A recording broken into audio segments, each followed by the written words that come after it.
각막 강화술을 꼭 해야 하는 건가요? 아니요, 절대 그렇지 않습니다. 한 보고가 있는데요. 2024년에 발표된 건데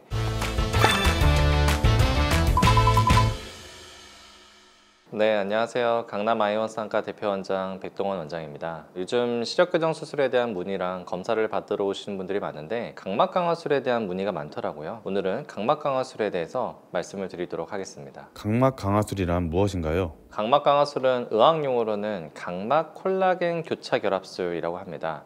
각막이 여러 층으로 이루어져 있는데 가장 중심의 대부분을 차지하는 층이 기질층이라고 해요. 이 기질층을 단단하게 만들어주는 시술입니다. 근데 일반적으로는 우리가 원추각막이라고 하는 각막이 확장이 되는 질병이 있는데 이 병의 진행을 늦추기 위해서 보통은 사용이 됩니다. 근데 최근에는 이제 시력교정 수술을 하면서 이런 각막 확장증을 예방하고 근시태행을 억제하는 목적으로도 사용되어지고 있습니다. 그러면은 각막 강화술을 꼭 해야 하는 건가요? 아니요, 절대 그렇지 않습니다. 물론 각막 강화술이 시력교정 이후에 긍정적인 영향을 준다는 얘기도 많지만 사실은 각막 강화술은 치료를 목적으로 나왔기 때문에 모든 시력교정 과정에서 인위적인 약물과 인위적인 자외선을 조사하는 것은 제가 봤을 때는 좀 과한 치료가 아닐까라는 생각이 듭니다. 한 보고가 있는데요. 2024년에 발표된 건데 각막 강화술을 한 군과 시력교정에서 안 한 군을 자료를 비교해 봤습니다. 한 28개의 논문 한 2,820안을 비교한 자료인데 그 결과를 봐도 시력의 질적인 문 이런 부분에서도 각막 강화를 하고 안 하고 해서는 큰 차이가 나타나지는 않았습니다.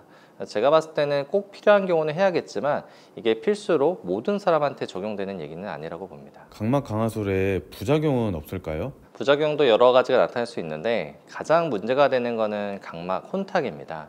이게 이제 약물과 자외선을 사용하기 때문에 이 약물이나 자외선의 어떤 사용을 좀 제대로 못한다고 하면은 영구적인 각막 혼탁이 남는 경우도 있고요. 시술 이후에도 자외선 차단을 제대로 못하면 또 각막 혼탁이 남을 수도 있습니다.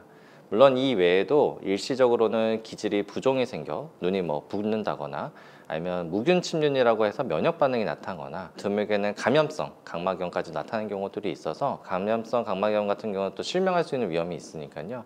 각막 강화술의 부작용에 대해서도 우리가 면밀히 살피고 조심을 해야 될 것 같습니다. 그럼 아까 전 원장님께서 꼭 해야 하지 않아도 된다고 하셨는데 그러면은 추천하지 않는 경우는 언제인가요? 굴절값이 그렇게 높지 않아서 교정량 자체가 적거나 수술 이후에 잔여 각막이 충분히 두껍다고 예상되는 경우에는 우리가 절대 무리하게 각막 강화술을 할 이유는 없습니다.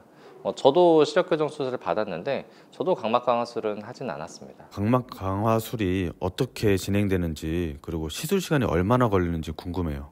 각막 강화술을 이제 어떤 목적으로 사용하냐에 따라 좀 달라요. 질병 치료냐 아니면 시력교정에 사용하냐에 따라 다르고요.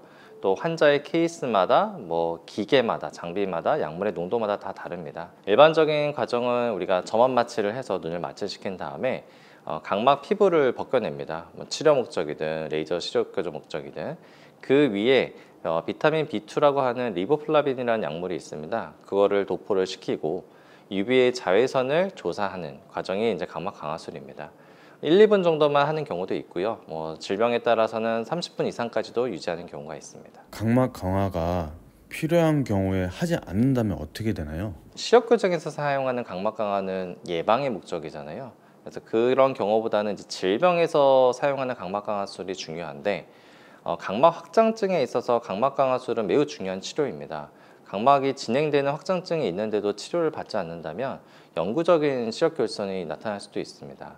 물론 각막 강화술 자체가 확장증의 유일한 치료 방법은 아니기 때문에 각막 확장증, 그다음에 각막 강화술이 필요할 정도로 얘기를 들으셨다면 꼭 전문가와의 상담이 필요합니다.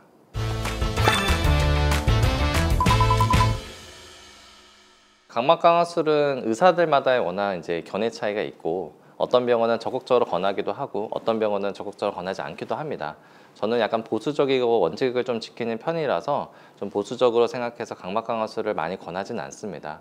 그래서 오늘 이런 정보가 환자분들이 어떤 시력교정이나 각막 강화술을 결정하는 데 있어서 많은 도움이 되었으면 좋겠습니다. 도움이 되셨다면 구독, 좋아요 부탁드립니다.